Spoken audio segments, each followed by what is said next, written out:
ರಶ್ಮಿಕಾ ಮಂದಣ್ಣ ಇತ್ತೀಚೆಗೆ ನಾನು ಹೈದರಾಬಾದ್ನಿಂದ ಬಂದವಳು ಎಂಬ ಹೇಳಿಕೆಯನ್ನು ಕೊಡುವುದರ ಮೂಲಕ ಕನ್ನಡಿಗರ ಆಕ್ರೋಶಕ್ಕೆ ಗುರಿಯಾಗಿದ್ದರು. ಈ ಬಗ್ಗೆ ರಿಯಾಕ್ಟ್ ಮಾಡಿರುವ ಕರ್ನಾಟಕ ರಕ್ಷಣಾ ವೇದಿಕೆಯ ನಾರಾಯಣಗೌಡರವರು ರಶ್ಮಿಕಾಗೆ ಕನ್ನಡದ ಪಾಠವನ್ನು ಹೇಳಿದ್ದಾರೆ. ರಶ್ಮಿಕಾ ಮೇಲೆ ತೀವ್ರವಾಗಿ ಗರಂ ಆಗಿದ್ದಾರೆ. ನಟಿ ರಶ್ಮಿಕಾ ಮಂದಣ್ಣ ಸದ್ಯ ಚಾವಾ ಸಿನಿಮಾದ ಸಕ್ಸಸ್ ಅಲೆಯಲ್ಲಿ ತೇಲಾಡುತ್ತಿದ್ದಾರೆ. ರಶ್ಮಿಕಾ ಮಂದಣ್ಣ ನಟನೆಯ ಸಿನಿಮಾಗಳು ಬಾಕ್ಸ್ ಆಫೀಸ್ನಲ್ಲಿ ಬ್ಯಾಕ್ ಟು ಬ್ಯಾಕ್ ಭರ್ಜರಿ ಕಲೆಕ್ಷನ್ ಮಾಡುತ್ತಿವೆ. ಕನ್ನಡದ ಸಿನಿಮಾಗಳಲ್ಲಿ ನಟಿಸಿ ಆನಂತರ ಟಾಲಿವುಡ್, ಕಾಲಿವುಡ್, ಬಾಲಿವುಡ್ನಲ್ಲೂ ನಟಿ ರಶ್ಮಿಕಾ ಸೌಂಡ್ ಮಾಡುತ್ತಿದ್ದಾರೆ. ಜೊತೆಗೆ ಕನ್ನಡಿಗರನ್ನು ಕೆರಳಿಸುವ ಕೆಲ ಹೇಳಿಕೆಗಳನ್ನು ಕೊಟ್ಟು ಆಗಾಗ ವಿವಾದಕ್ಕೂ ಸಿಲುಕುತ್ತಿದ್ದಾರೆ.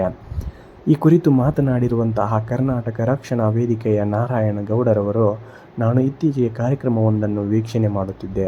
ಅಲ್ಲಿ ಕೊಡಗಿನ ಹೆಣ್ಣು ಮಗಳು ರಶ್ಮಿಕಾ ಮಂದಣ್ಣ ಇವತ್ತು ಕನ್ನಡದಿಂದ ರಾಷ್ಟ್ರದ ಅನೇಕ ಭಾಷೆಗಳಲ್ಲಿ ಸಿನಿಮಾ ಮಾಡುತ್ತಿರುವಂತಹ ಮೂಲತಃ ಕೊಡಗಿನ ಅಪ್ಪಟದ ಕನ್ನಡದ ಹೆಣ್ಣು ಮಗಳು ಆ ಕಾರ್ಯಕ್ರಮದಲ್ಲಿ ಒಂದು ಹೇಳಿಕೆ ಕೊಡುತ್ತಾಳೆ.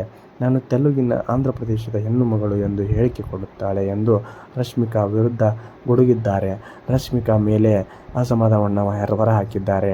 ಬೆಳೆಯುವವರೆಗೂ ಮಾತ್ರ ಇವರಿಗೆ ಕನ್ನಡ ಬೇಕು, ಸ್ವಲ್ಪ ಬೆಳೆದ ಮೇಲೆ ಇವರಿಗೆ ಕನ್ನಡ ಬೇಡ, ಕನ್ನಡವನ್ನು ದೂಷಣೆ ಮಾಡುತ್ತಾರೆ.